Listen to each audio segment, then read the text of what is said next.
You know what I mean? Again, it was like, whoa, you clearly have it. And he made a clown. The clown was juggling, but just like you'd see a painter. And this kid was only 7. I Wow. often think, once a year, I think, where is he now? I wonder if he ever took that up because he didn't care about it. It was like, oh, it's just this nothing, you know, he's sort of embarrassed. Yeah, right. And then I saw your stuff. You know what I mean? You can make an eyeball, and it just looks so much like an eyeball. And this is just effectively a photo of your art that you've put on Facebook. Yeah. That, you know, you've got you've really got that. Oh, thanks, mate. Yeah. Yeah, well, I'm playing with it at the moment because I don't have any aspirations of doing it for a living or anything like that, but I might do a little bit of a side sort of, because I'm not playing gigs anymore and doing all that. It is nice to have a little side revenue, you know, but a bit of fun as well. But a lot of people have hit me up to do portraits for them and things like that, which I'm really flattered and stoked. You know, it's a good feeling when someone asks you to do work for them. But I'm finding very quickly that that's not what I want to do. I'm not enjoying portraits. I don't know. Just free thought and drawing. Yeah. I need to sort of be stoked on what I'm drawing and sort of see something. Yeah, that's what I want to do. But if someone says, "Hey, draw this for me," I'm really struggling with that. Yeah, I think that's a different person who does that. Yeah. Yeah. Wow. So that's cool. Have you got? I've seen that sort of A4 size. Generally, you're sitting on your lap in the house, right? Some of them are actually quite large scale. I did you see that cap, like the hat that I drew? It was my Burley longboard. Oh yeah, I did. club. Yeah. How big's that? Well, that's actually like probably 35 to 40 centimeters in size. That's on a really big AO sheet of Arches, you know, really good cardstock sort of paper, 600 GSM sort of. And what do you do it on, like a easily thing? Sort of Mate, I did that on my bed. Oh, yeah? Because I'm going to get an architect table, like a drafting table, but where I'm living at the moment, I haven't got the space. So I've got a little easel for A3 stuff, but not the large-scale stuff. But, yeah, man, I've got the bug again. I'm ripping into it. It's really good. Yeah. I mean, to think that just as like I'm doing these podcasts, right? I want to do 100. It just entertains me, you know? Yeah. To think that you can apply that to yourself now. Like, I'm just going to do X amount of these things completely exactly how I want, and I'm going to show them somewhere. Yeah. You know, like set some sort of cool goal and endlessly rewarding. Yeah, it's for yourself, like endlessly, like wow, people are looking at this stuff. You know what I mean? Like, and hey, I might do another one next year. It's probably similar to this, where if you're not feeling it though, like say if you're not in the mood to do a podcast, they probably have you had any of those yet? Where you've forced yourself to do it, and you listen back and go, No, I love my voice too much. Nice. Face it, man. Oh no, to be honest, this is like an escape from the world. Because I find with art, if I'm forcing, and I think that's the problem when people are asking me to do pictures, I feel obligated because I'm the guy who can't say no to anyone. So I feel obligated to take them on. So I'm drawing someone's bloody nan or something. You know what I mean? And I don't want it. Yeah, and I'm not feeling it. I don't know the person. You know, and I just throw them in the bin, mate. I get 2 hours, 3 hours deep. Yeah.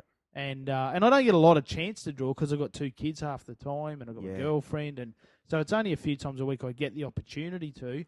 Yeah. And if I'm forcing myself to do something I don't really have, my heart's not into it, I end up throwing them in the freaking bin after a few hours, and that's, you know. Yeah.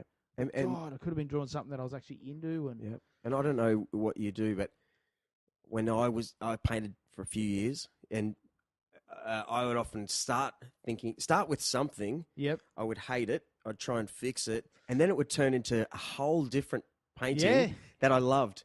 But little did anyone know it was I don't know, something over here. You never tell them that. Yeah, so if you're starting with a nana and you're like, I guess I would have to spend forever to be happy personally. Yeah. Is that right? Yeah. 4 hours later, it's like, I'm really happy with this Labrador. Yeah. Well, how long does it take? Okay, let me, the one, you did the one with the tap, the water coming out. Oh, yeah.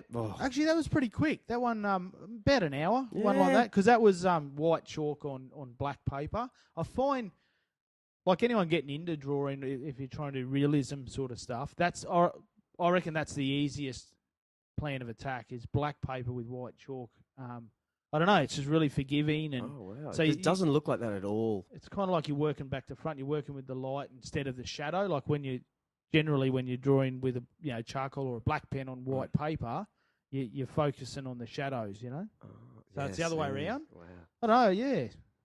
I like doing that, yeah. At art schools were there lots of typical hippie, like, Oh, no, my like, God. yeah, come on. There were hipsters before there were hipsters, Yeah. like, some of the projects, because it was really, like I remember being about 8 months into it and complaining to one of the lecturers and saying, look, I've been here every day, full time for 8 months.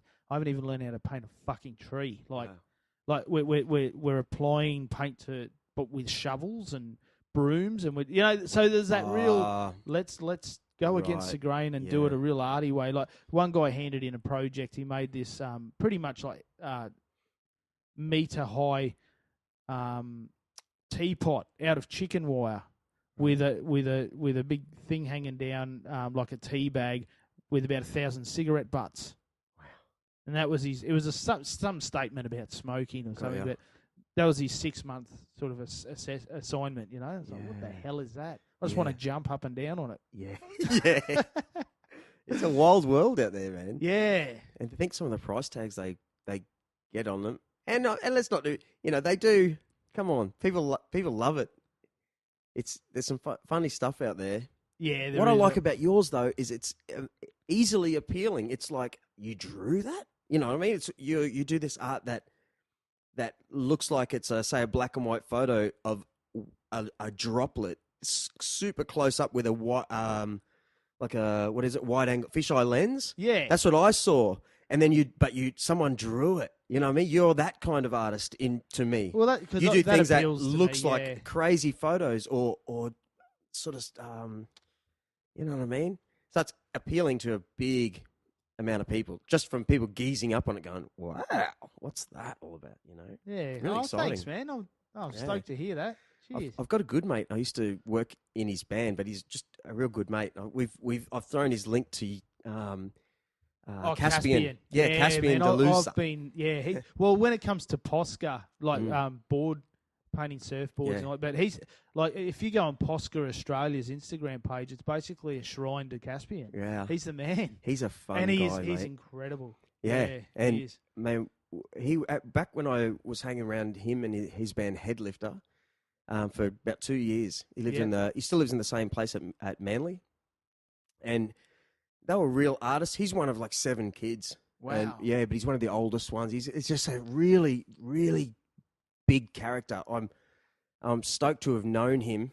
Yeah. This was before he discovered Posca, so he was sketching a lot of the band's artwork. He's one of those guys that got into band posters and probably taught me a lot about, I actually found him again going, wow, man. He did like, at the time, remember in the 90s, it was all about octopus arms and like, like just these cool band posters. He was right into that, but he's found his niche, yeah? Yeah. He saw that American artist that started with Poscas on Vans shoes, I think. Oh, yeah. He was telling me, and obviously someone else was doing surfboards, but he went, wow. Yeah. And it became who he is. What I think of him as the Posca surfboard guy. Yeah, and he gets he's commissioned to do all, like, when bands come in. Metallica. I mean, I don't even know him, and I'm stoked for him. Like, what a great gig. And tattooing now, and, Yeah. Good on him. Like, if he's doing what he loves and I hope he's being paid appropriately because he's very freaking good. Oh, yeah. Yeah. But to think that he's, doing something he has always loved and had an eye for. And I just hope to Christ, because that was always my worry. I hope he still does enjoy it as much as when he started, because I think like we were saying about chefs, I think it'd really suck to commit your life to your passion only for it to squeeze everything that you initially loved about it. You know what I mean? Yeah. Get 5 years deep, you go, freaking hell, not another Posca. Sick of the smell of them. Hate the way they shake and make that little ball bearing noise. You know what I mean? Like wake up and just go, God, I wish I was a bloody salesperson. But I guess what's the advantage in your industry and Cass's is that with Facebook, like I see other people, because he'll do tattoo art. I think he does. He's an actual tattoo artist as well. Yeah. Okay. So I didn't know. I know more about him than you. Yeah, possibly. Yeah, he's probably. Your mate. Yeah, but he in the land of Facebook, everyone shares about how great his art is. I know. Like look what Caspian just did. Like and what a bonus as an artist now you can. I can see your art like from other people, but as a chef, maybe on the local. What is it? Google Plus review. Yeah, I had a that's great bangers and mash.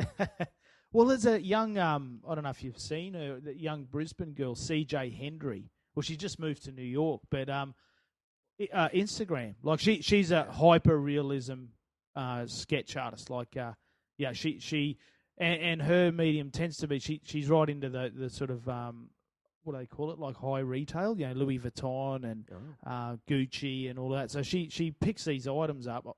I think the one that got it going, she did a pair of RM Williams boots, but big scale, like on an AO, and she scribbles. What's just an AO size, like an architectural plan sort of size AO? Like a couple sheet. of meters. Yeah. Wow. So she does these. Check her out, CJ Hendry. But she was just do a picture, take a photo, put it on Instagram. Do a picture, take a photo.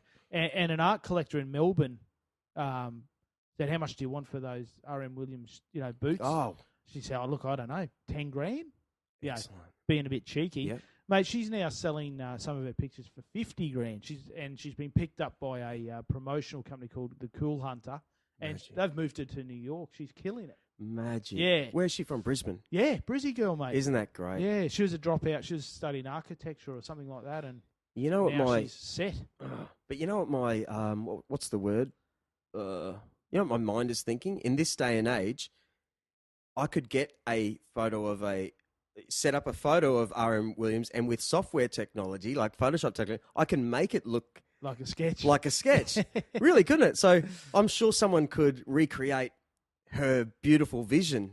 Isn't it amazing how RM Williams could go? They were good enough to say, "We'll back you. We're going to back you because you've done something great for us, and we'll help you get famous." But we technically could have pinched your idea over here in our own graphic art studio. Think about that. Exactly. See if she's doing Louis Vuitton, they could simply go, "I love it, but hey." Matteo, mate, I got a job. Hang on, I'm going to turn this aircon up, dude.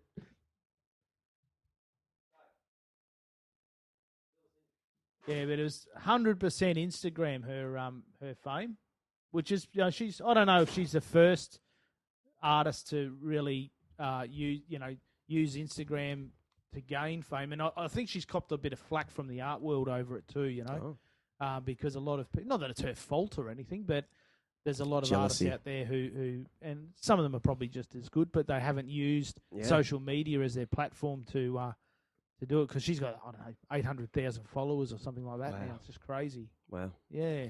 Well, who can argue with it though? Yeah, She's that's it. People love it. She's just found that that's where people find their things now. Yep. When was the last time you went? I don't know. I love art galleries and museums. I haven't been there for more than 8 years. Yeah, exactly. Yeah. Where else would I see it? In cafes? Yeah, well, I've set up an Instagram site now, and what is it called? It's Matt Bozina, Yep. and then lowercase art.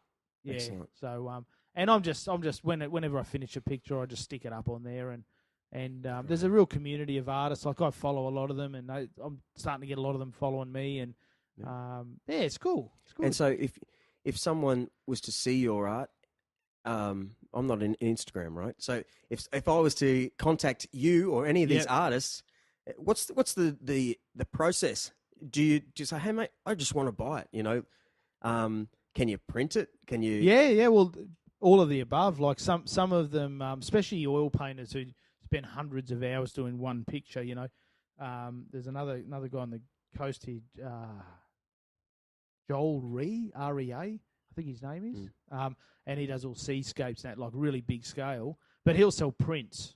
He might do a set of 10 prints and sell them for $2,000 each. Wow. But limited edition, signed. I think he might even sort of print them and then finish off some of the painting. So there is an element of original to them. Right. I think some of them do that. Right. But so he'll sell, say, 10 limited prints and then possibly sell the original for a much bigger price. Wow. But what they do is they'll set up an online store with a link in their bio on Instagram. So if you want to buy any of my work, go to my bio, click on the website, and you can set up a free website to sell your art now. Yeah. And I'll probably end up doing something like that, I reckon. Yeah, man. just as a bit of pocket money. Well, how fun. Yeah. Well, I don't want to fun. hang on to them. No, but I think life works on just like constant little pats on the back. Yeah. Especially if you love doing that.